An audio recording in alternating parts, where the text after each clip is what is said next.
Hi everyone, welcome to my channel Chiku digital. আজ আমরা SC ST ওবিসিদের জন্য যে ওএসসি স্কলারশিপ, সেই ওএসসি স্কলারশিপটা কীভাবে অ্যাপ্লাই করব তা দেখে নেব। ওএসসি স্কলারশিপ কেবলমাত্র এসসি এসটি এবং ওবিসিদের জন্য। ক্লাস 8 থেকে এটি আবেদন করা যায়, প্রি ম্যাট্রিক এবং পোস্ট ম্যাট্রিক।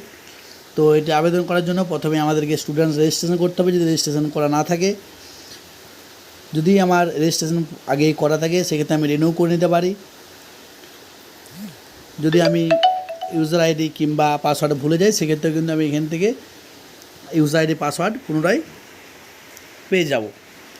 তো আমি যেহেতু এটা রিনিউয়াল করছি 2025-26-এর, তো রিনিউয়াল করার জন্য আমার অ্যাপ্লিকেশান আইডি, পাসওয়ার্ড এবং ক্যাপচা দিতে হবে।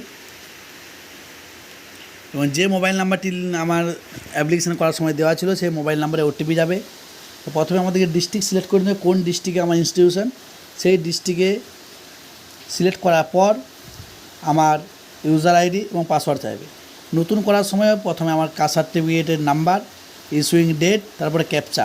আপনারা দেখতে পাচ্ছেন এখানে caste certificate number, issuing date এবং ক্যাপচা দিলে আমার কিন্তু নতুন অ্যাপ্লিকেশান করার জন্য ফর্মটা খুলে যাবে। সেখান থেকে আমার যে ডিটেলসগুলো চেয়েছে, সেই ডিটেলসগুলো পরপর সাবমিট করলেই আমার নতুন অ্যাপ্লিকেশান হয়ে যাবে।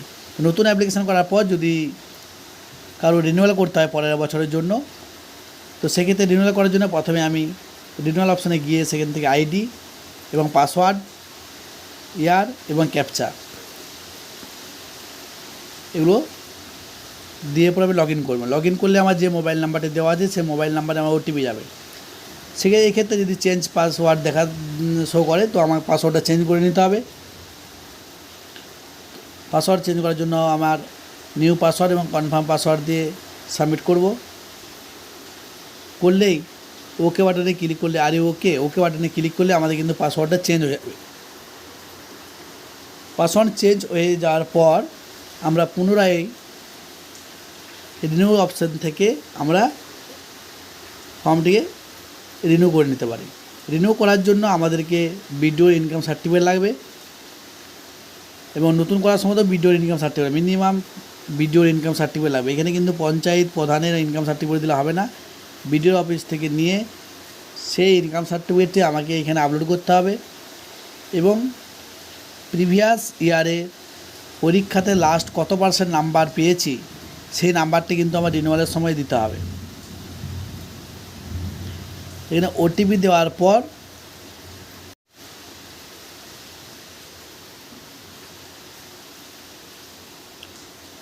ওটিপি দেওয়ার সাথে সাথে আমার লগ ইন হয়ে গেছে। তো ভেরিফাইড ডিটেলসে গেলে আমি কিন্তু পূর্বের যে ডিটেলসগুলো দেওয়া আছে, নাম, বাবার নাম, মায়ের নাম, অ্যাড্রেস, ব্যাঙ্ক অ্যাকাউন্টের নাম্বার, আধার কার্ডের নাম্বার, কোন ক্লাসে সে সময় পড়েছিলাম, সেগুলো দেখাবে। তারপর রিনিউ অপশানে গেলে সেখান থেকে আমি দেখতে পাচ্ছি ইনকামটা আমাকে চেঞ্জ করতে বলবে। ইনকাম যদি আমি চেঞ্জ হয়, সেক্ষেত্রে আমি ইনকামটা চেঞ্জ করতে পারি। আমার আগে 60,000 ইয়ারলি দেওয়া ছিল, এখন আমার 72,000 হয়েছে, তো 72,000 দিলাম। ভিডিওর যে ইনকাম সার্টিফিকেট সেটা আপলোড করবো। তারপর ক্লাসটা আমার যেহেতু রিনিউয়াল করছি, আগের ক্লাসের থেকে এর পরবর্তী ক্লাস এখানে লিখব। কিন্তু এখানে আমি দেখতে পাচ্ছি অ্যাটেন্ডেন্স স্ট্যাটাস, এগুলো আমার এখানে শো করবে না। এইখানে একমাত্র লাস্ট পাসিং এক্সামিনেশনের যে নাম্বার, লাস্ট এক্সাম পাসিংয়ের যে নাম্বার, সেই নাম্বারটার পার্সেন্টেজ এখানে আমাকে দিতে হবে। সেই পার্সেন্টেজ এখানে একমাত্র এখানে এন্টার করা যাবে। পার্সেন্টেজ এন্টার করার পর যদি আরও হোস্টেলার হয়, সেক্ষেত্রে ইয়েস করবো, নাহলে নো করে দেবো। ব্যাঙ্ক অ্যাকাউন্টে শো করবে, ব্যাঙ্ক অ্যাকাউন্ট আমার ঠিকঠাক থাকে।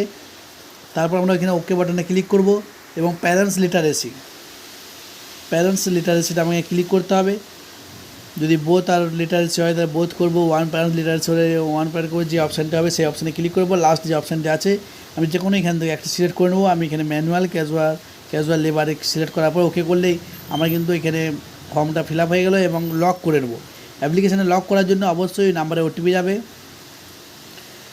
উক্ত মোবাইল নাম্বারে ওটিপি দিয়ে সাবমিট করলে আমার অ্যাপ্লিকেশানটি লক হয়ে যাবে এবং সেই অ্যাপ্লিকেশানটি প্রিন্ট আউট আমি বের করে নেবো। প্রিন্ট আউটগুলো নিয়ে আমার এখানে এমএলএ বা জেলা পরিষদের মেম্বার দিয়ে সাইন করিয়ে, স্কুলের হেড স্যারের সাইন করিয়ে সেগুলো আমরা স্কুলে জমা দিয়ে দেবো। স্কুলে জমা দিলেই আমার কিন্তু সেখান থেকে আমার অটোমেটিক রিনিউয়াল হয়ে যাবে। রিনিউয়াল হয়ে গেলে পরবর্তী যে আমার স্কলারশিপের অ্যামাউন্ট, সেই অ্যামাউন্টটা কিন্তু আমার অ্যাকাউন্টে ক্রেডিট হবে। তো অবশ্যই নতুন অ্যাপ্লিকেশান হয়ে থাকলে আমাদেরকে প্রতি বছর কিন্তু এগুলো রিনিউয়ালগুলো করতে হবে। রিনিউয়াল না করলে আমাদের কিন্তু পরবর্তী বছরের যে স্কলারশিপের টাকা সেটা কিন্তু ক্রেডিট হবে না।